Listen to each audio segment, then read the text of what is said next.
And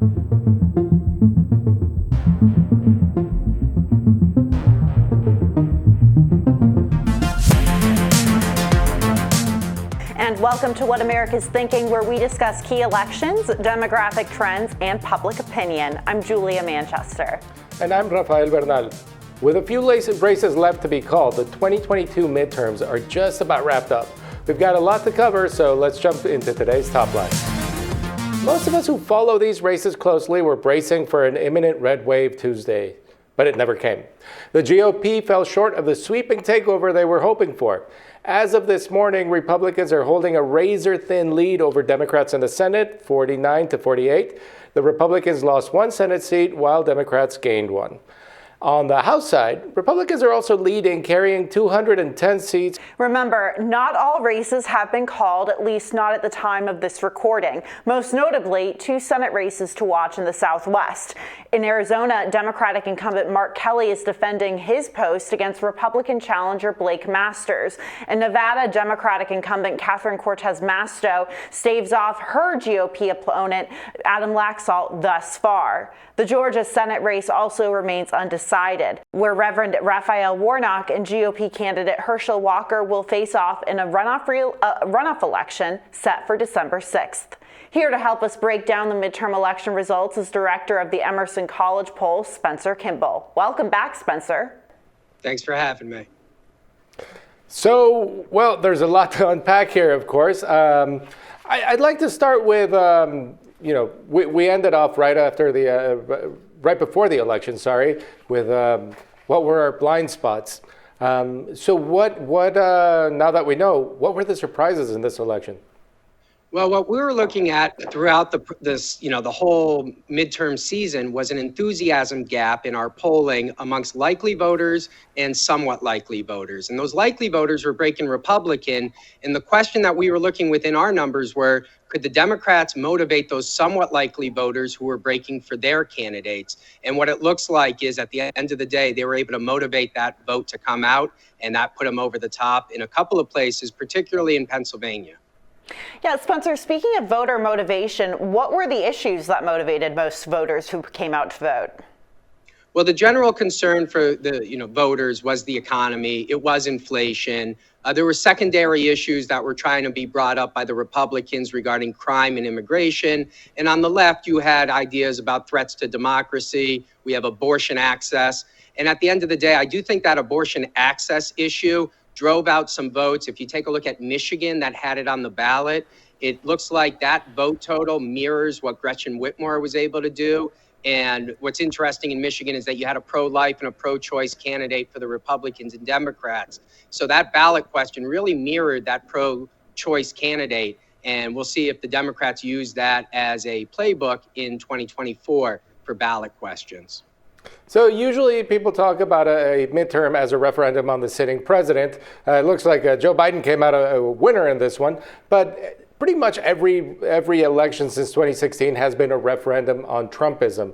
What do you, it doesn't seem that Trumpism has done that well in any election. They haven't outright won anything since 2016. Who do you think was really, under inspection by the voters this time around? Well, I still think that the spotlight hasn't shined the brightest yet on the Trump endorsement, and it's going to happen on December 6th in Georgia with Herschel Walker. Clearly, Mehmet Oz was a Trump endorsement, but Trump had J.D. Vance in Ohio. We're going to see what happens with Blake Masters in Arizona, but I still think that's going to become the pivotal moment for the Trump movement in Georgia because Herschel Walker was his candidate. Important to remember that Sean Parnell was really the Trump candidate in Pennsylvania, then ended up going with Oz. So some movement there, but Trump is definitely, I would say, on the defense. And it'll be interesting if his candidate can secure the Republicans the Senate or if it costs the Republicans the Senate as we move forward to the 2024 nominating contests. Yeah, and I want to stay with that December 6th runoff, Spencer, because we know that the last time there was a Georgia runoff, or two Georgia runoffs, it was in 2020 and 2021, and President Trump notably was down in Georgia quite a bit, talking about his own re-election bid, falsely saying that he had actually won and sowing all of this discord in the election process. Do you think someone like Herschel Walker wants someone like Donald Trump campaigning down there with him in Georgia, given his track record in the state? Yeah, I mean, we got to remember that Perdue loses to Brian Kemp in that Republican primary by 50 points. That was not a close primary. So the Trump candidacy, the Trump name in Georgia does not carry much weight, if at all. It might be a real dilemma for the Republicans, because if we look at what happened in that governor's race with Brian Kemp against Stacey Abrams, we notice about 60,000 people voted for the independent in the Senate race, suggesting that Republicans would rather vote for the independent than stick with Herschel Walker. And so if that trend continues, Senator Warnock might be able to keep his seat without that, intense scrutiny that we're expecting to see. So there's been a lot of talk about what Republicans did wrong to put themselves in this situation, but Democrats themselves, they focused a lot of this election on protecting what they call frontline members, and yet there's a few hurtful losses almost for the party. There's that seat in Virginia, a couple in New Jersey. New York is kind of a disaster for Democrats. Who miscalculated the worst, the Republicans or Democrats?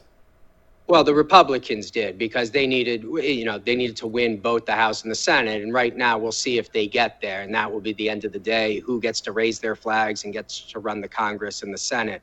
But what the Democrats did in New York was got a little too aggressive in their redistricting process. And what ended up happening was their map got thrown out and the court came in and created their own map that was not as kind and actually cost them maybe 2 seats.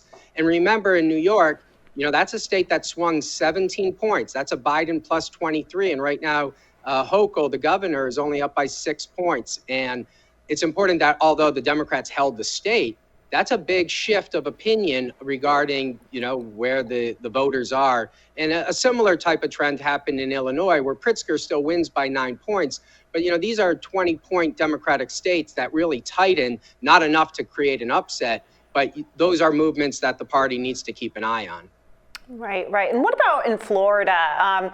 Really just a huge red wave, specifically in Miami, or particularly, I should say, in Miami-Dade County, which has been a Democratic stronghold for so long. Spencer, I mean, as someone who's from Florida and who's been following it, I knew the state would eventually become, or was on trend to become, a solidly Republican state. But, did these margins surprise you at all? Yeah, I mean, Florida's not Alabama. So Florida used to be a state that was in play. 4 years ago, Gillum loses by a point. This is not a state that is competitive at all. It's almost as if the Democrats took their hand off the rope and didn't realize the Republicans were still polling. And so what happened was, I thought Charlie Crist was not a very strong candidate against DeSantis. And without enough money down there, he gets blown out, and that put Val Demings in a really tough place. Plus, Marco Rubio, being of Hispanic origin, really connects with voters. And for all that the Republicans don't do for the Hispanic community, having candidates that are Hispanic is a key element to attracting Hispanic voters. Yeah, on that point, well, Hispanic voters largely stuck to historical partisan trends in 2022, despite that narrative of a rightward shift among Latinos that was supposed to propel that Republican wave election. So Democrats largely outperformed Republicans in heavily Hispanic districts around the country, with that exception that we're talking about of Florida. And that state was for decades a GOP Hispanic stronghold. That's the center of GOP Hispanic, thought. So that partisan split and the influence of Latino voters in a series of key elections, that underscored the importance of that Hispanic electorate, that boring old idea of the sleeping giant. Spencer, what happened here with the Hispanic vote in Florida and elsewhere? Well, remember, the Hispanic vote down in South Florida is mostly South American Hispanics, Cuban Hispanics, and they come from a different area than, let's say, the Mexican Hispanics that you're going to see in Texas up to Colorado, moving its way through Arizona and Nevada. They come with different different issues, different lived experiences. And that's a very key component of this population. And so as we look west, we're going to keep an eye in Arizona and in Nevada, and we're going to see the turnout numbers. Now, what the problem for the Republicans is they might not have a good message for the Hispanic community as far as what they're going to do for them. But on the flip side, the Democrats over the years have not been able to deliver on the immigration policies that they're looking for. And so at this point, it looks like the Hispanics are looking, but as you mentioned, they have not totally shifted and clearly slightly shifted. And that slight shift just might be that they sat out as opposed to shifted to the right. But that's going to be a battleground for the years to come. Spencer, the polling community has been under fire in past several election cycles, namely starting in 2016, when the narrative was that the polls were wrong after Donald Trump won against Hillary Clinton. But there seems to be a disconnect among some people saying this between what they mean when they say pollsters and forecasters. How do you think the polls shaped out this time? Do you think there was any, there's any criticism that should be leveled at pollsters or even forecasters? Yes. If you take a look at some of the numbers out there, it's okay to have an outlier. Everyone's going to have one. We're going to have a couple of polls, but what we don't want is a systematic experience. And that's what we saw in 2016. The bias was systematic towards Hillary Clinton. Every poll that was wrong in her favor. And so that's a problem of the industry. What I thought was positive with the results, obviously we want to be as accurate as possible, but we're going to get a few wrong to the left and you're going to get a few wrong to the right. And that means that you're kind of being a straight shooter. My concern is that a lot of these were just wrong in one direction. And that's a systematic problem that we had in the past, and we try to correct for it in each election cycle. And I'm hoping that after this election that the pollsters look back at what they did and they try to improve upon that, and that the aggregators spend a little bit more time talking to the pollsters to realize that we change our methodology. We looked at Michigan and we realized there was an issue of capturing some of that Trump vote. So we tried to correct for that in our data collection process, and in this case, overcorrected for it. But the aggregators were looking at us as if we were still polling from 2020 or 2018 when some of the techniques have changed. And I think it's important that the aggregators get in line with what the pollsters are doing. Well, if you'll excuse a cliche, there are lies, there are damn lies, and then there are statistics. Spencer, thank you for being with us, and thank you for your statistics. Well, my pleasure. And I'll end it with another cliche: only close in horseshoes, hand grenades, and polling. Excellent. Well, we'll be right back with News Nation's Ali Bradley to go over what's happening now in Maricopa County, Arizona. Stay tuned.